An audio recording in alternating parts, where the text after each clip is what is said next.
کل مذاکراتی کمیٹی کی میٹنگ ہونے جا رہی ہے اور ریٹن مذاکرات کے حوالے سے جو مطالبات ہیں وہ پیش کیے جائیں گے. کیا حکومت کی سائڈ سے بھی کوئی مطالبات ہیں جو کل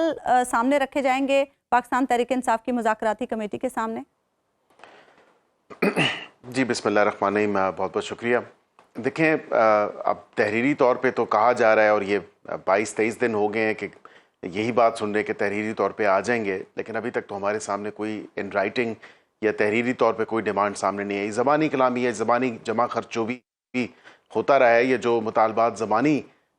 طور پہ بات چیت کی گئی ہے وہ ہمارے سامنے آئی ہے، لیکن جب تک ان رائٹنگ کوئی چیز سامنے نہیں آئے گی تو اس پہ بات کرنا قبل از وقت ہے. جب کل میٹنگ ہے تو اب اس میٹنگ میں دونوں کمیٹیز جب ملیں گی تو تحریری طور پہ اگر پی ٹی آئی یا اپوزیشن کی سائڈ بالکل رکھتی ہے سامنے تو پھر اس پہ بات چیت ہوگی. اور اگر واقعتاً صرف یہ دو ہی مطالبات ہیں تو آج عرفان صدیقی صاحب نے بھی واضح کر دیا جو سپوکس پرسن ہے ان تمام تر مذاکراتی کمیٹی کے حکومت کے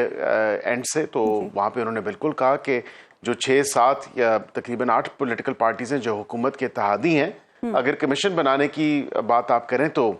کمیشن کے حوالے سے میں یہ ضرور آپ کو کہہ سکتا ہوں کہ 9 مئی کی کمیشن کی ڈیمانڈ کی جا رہی ہے، 26 نومبر کے کمیشن کی جو ڈیمانڈ کی جا رہی ہے تو اس پہ وہ جو 6-7 پارٹیز ہیں یا 8 پارٹیز ہماری اتحادی ہیں وہ اپنی لیڈرشپ سے بھی کنسلٹ کریں گی. ہمارے جو حکومت کی جو ممبران ہیں، یہ پوری کیونکہ ریفلیکشن ہے پوری فیڈرل حکومت کی یہ کمیٹی، تو مختلف پارٹیز ہیں وہ اپنی لیڈرشپ سے بھی کنسلٹ کریں گی. اس کے کچھ نہ کچھ ٹی او آرز ہوں گے، لیگلی اس کو دیکھا جائے گا. ویسے تو میں آپ کو یہ کہہ سکتا ہوں کہ فیڈرل گورنمنٹ امپاورڈ ہے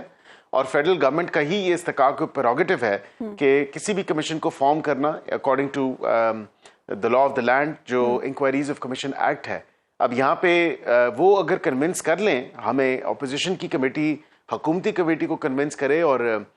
حکومتی کمیٹی اپنی لیڈرشپ سے کنسلٹ کر کے اور لیگل پیرامیٹرز کو دیکھتے ہوئے آپ خود قانون دان ہیں، کیا آپ کے خیال میں اس میں کوئی نقصان ہے کہ حکومت اپنے اس اختیار کا استعمال کرے کہ بھئی 26 نومبر کو اسلام آباد میں کیا ہوا تھا اس کا سراغ لگانا اور لگا کے سارے حقائق لوگوں کے سامنے رکھ دینا، یہ آپ کے لیے بھی بہتر ہوگا پولیٹیکلی، اور سیم صورتحال 9 مئی کی ہے. تو یہ بتائیے گا کہ آپ ان دونوں کمیشنز بنائے جا سکتے ہیں یا کسی ایک کی بات آپ مانیں گے؟ دیکھیں میں پہلے 9 مئی سے شروع کر لیتے ہیں کہ 9 مئی کے حوالے سے جو ایک کمیشن کی ڈیمانڈ کی جا رہی ہے وہ تو پوری سچویشن بلیک اینڈ وائٹ ہے. اس کا تو اب حال ہی میں اعتراف جو کل ہوا ہے وہ سی ایم کے پی کے نے بھی اعتراف کر لیا. انہوں نے کہا اگر کسی مقام پہ میرے لوگ گئے ہیں اور وہاں پہ جا کے جو توڑ پھوڑ کی اور اندر گھسے ہیں تو میں ان کو اون کرتا ہوں، انہوں نے غلط کیا. تو یہاں پہ تو اونرشپ ایک صوبے کا وزیر اعلیٰ خود لے رہا ہے جس کا تعلق پی ٹی آئی سے ہے، جس کی جماعت جو ہے وہ حکومتی یہ اپوزیشن کی جو کمیٹی ہے اس کے ممبران بھی اراکین بھی جو ہے اسی جماعت سے ان کا تعلق ہے. تو یہ کم از کم ایک ایکسیپٹنس تو آ چکی ہے کہ یہ انہی کے لوگ تھے. اس سے ایک سٹیپ آگے جاتے ہوئے وہ ایمیچر ویڈیوز وہ آپ نے بھی دیکھی جو ان کے اپنے ہی لوگوں کے موبائل سے بنی ہوئی تھی. اسی طرح پھر ڈیمانڈ آئی، بانی پی ٹی آئی نے کہا کہ ہمیں سی سی ٹی وی دکھایا جائے، پھر سی سی ٹی وی بھی منظر عام پہ آ گیا. تو میں نہیں سمجھتا کہ اس میں کوئی شکوک و شبہات ہیں مئی 9 کے حوالے سے کہ اس پہ کمیشن بننا چاہیے یہ نہیں بننا چاہیے. لیکن یہ میں ضرور کہہ سکتا ہوں کہ کمیشن اگر پھر بھی یہ بضد ہے کمیشن بنانے کا کہ اس پہ کمیشن 9 مئی پہ بننا چاہیے تو بالکل میں سمجھتا ہوں کہ اگر ان کی کمیٹی حکومتی کمیٹی کے اراکین کو کنونس کر لیتی ہے اور لیڈرشپ کنونس ہو جاتی ہے تو بالکل بنا دیں گے. اور ہو سکتا ہے اس میں جو ہے اور جو ایک فردر ری ایٹریشن ہے حکومت کی سائڈ سے، کیونکہ ہم تو یہی کہہ رہے ہیں کہ یہ سیاسی جماعت ہے، اس نے مئی 9 جیسا افسوسناک واقعہ برپا کیا ہے. لیکن اس کے ساتھ ساتھ آپ یہ بھی تو دیکھیں کہ رویہ کس طرح کا، کہ ایک طرف تو ڈیمانڈ ہے 9 مئی کا کمیشن بنانے کی، لیکن ساتھ ہی بانی پی ٹی آئی جو ہے اتنی سخت سٹیٹمنٹس دے دیتے ہیں اور کہتے ہیں کہ یہ فالس فلیگ تھا. پھر آپ کو کیوں چاہیے مئی 9 تو کا آپ کمیشن؟ لوگوں کی طرف سے بھی آ رہی ہے نا، مذاکرات ایک طرف ہو رہے ہیں، دوسری طرف دونوں سائڈ سے ہم دیکھ رہے ہیں کہ تلخیاں بھی بہت زیادہ ہے. اچھا بیرسٹر صاحب ہمیں یہ بھی ذرا بتائیے گا، چلیں جوڈیشل کمیشنز کا معاملہ ایک طرف، سیاسی قیدیوں کے معاملے پر بھی رانا صاحب کہہ رہے ہیں کہ ہم ان سے لسٹ مانگیں گے کہ لسٹ پرووائڈ کی جائے کہ ان کے کون کون سے سیاسی قیدی ہیں. آپ لوگوں کی نظر میں سیاسی قیدی کون سے ہیں؟ دیکھیں میں اس پہ بھی بڑا کلیئر ہوں کہ پچھلے کتنے دنوں سے یہ بات کی جا رہی ہے ہمارے سیاسی قیدیوں کو رہا کیا جائے، پارلیمنٹ کے اندر بھی اور پارلیمنٹ کے باہر بھی یہی بات ہو رہی ہے، لیکن کیا آپ نے دیکھا کہ کوئی لسٹ پرووائڈ کی گئی؟ ابھی تک لسٹ کوئی منظر عام پہ آئی نہیں ہے۔ اب کل اگر حکومتی کمیٹی کو یا ان کے اراکین کو وہ لسٹ فراہم کرتے ہیں تو دین وی کین ایکچولی سے کہ لیکن آپ کے ایک فیلو پارلیمنٹیرین ہے نا اعجاز چودھری صاحب، وہ تو جیل میں ہیں، ان کا پروٹیکشن آرڈر جاری ہو چکا ہے، لیکن وہ پتہ ہی چلتا ہے کہ جو کوٹ لکھپت جیل کے سپرنٹینڈنٹ صاحب ہیں انہیں یہ بات پسند نہیں آئی کہ سینٹ چیئرمین ان کے اختیار، وہ اپنا اختیار استعمال کریں اور ان کے اختیار میں مداخلت کریں۔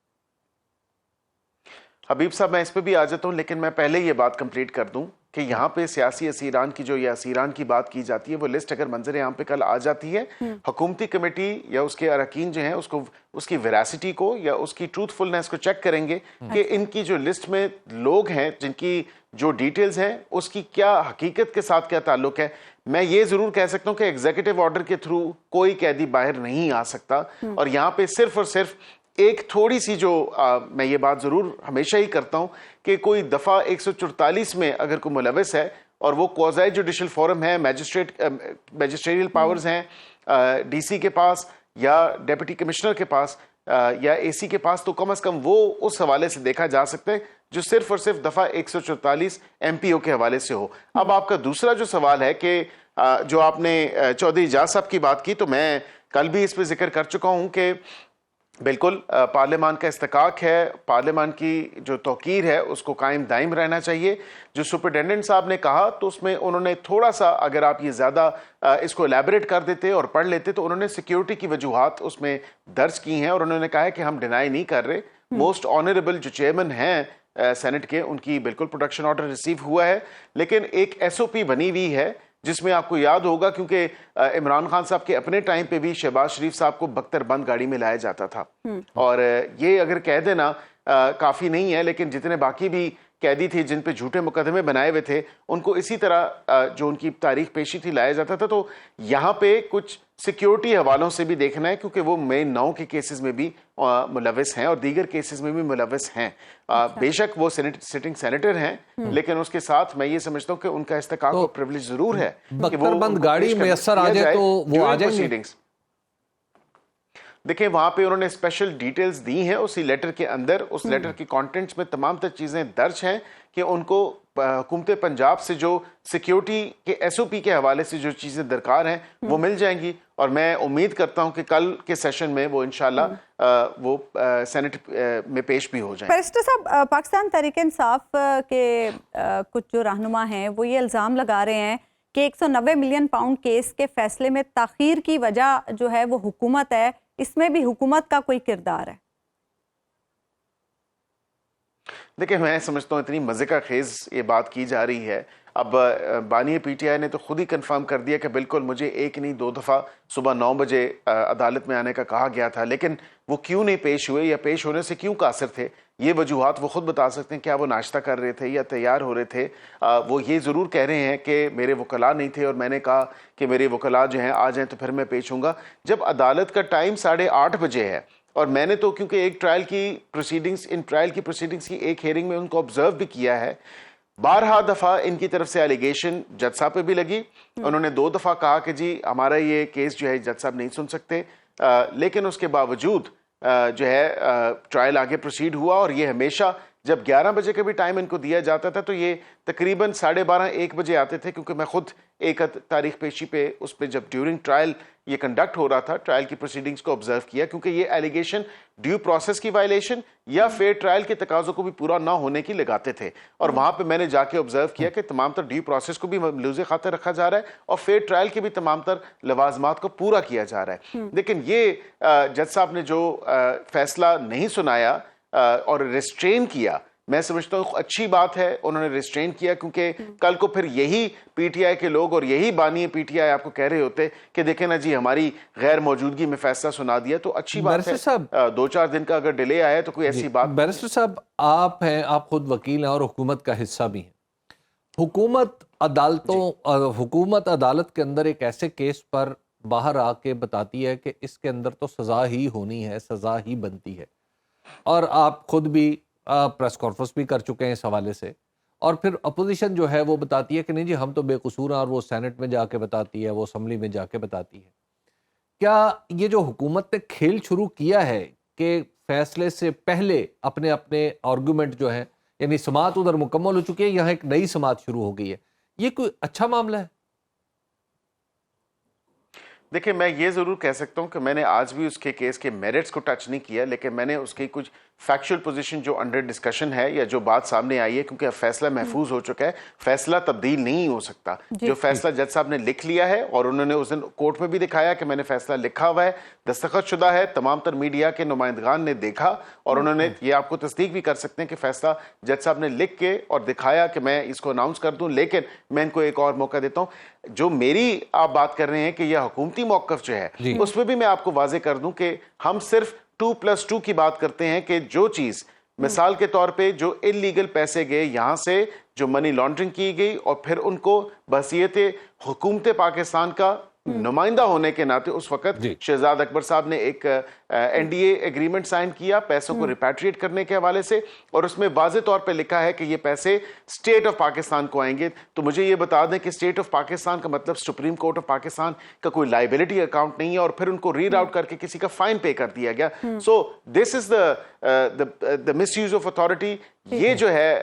جو کام کیا گیا ہے یہ انلیگل تھا. یہ کانفلکٹ آف انٹرسٹ جو کابینہ میں اس کا اپروول لیا گیا، بند لفافے میں کابینہ کے اراکین جو ہیں وہ چیخ کے کہہ رہے ہیں کہ یہ غلط ہے اور یہ نہیں ہونا چاہیے. تو اس میں مجھے بتائیں کہ جب پیسے پاکستان کو واپس آنے تھے تو پاکستان کی کسی اسٹیٹ بینک آف پاکستان میں تو نہیں آئے یا اس کے اکاؤنٹ میں نہیں آئے. یہ لینڈ ہوئے لائبلٹی اکاؤنٹ میں اور اس کے بعد پھر فائن پے کیا گیا انہی موصوف کا جنہوں نے یہ انلیگل ایک ایکٹیویٹی کی تھی اور منی لانڈرنگ کے تھرو پیسے باہر بھجوائے تھے. ٹھیک ہے، بہت بہت شکریہ بیرسٹر عقیل ملک صاحب ہمارے ساتھ موجود تھے.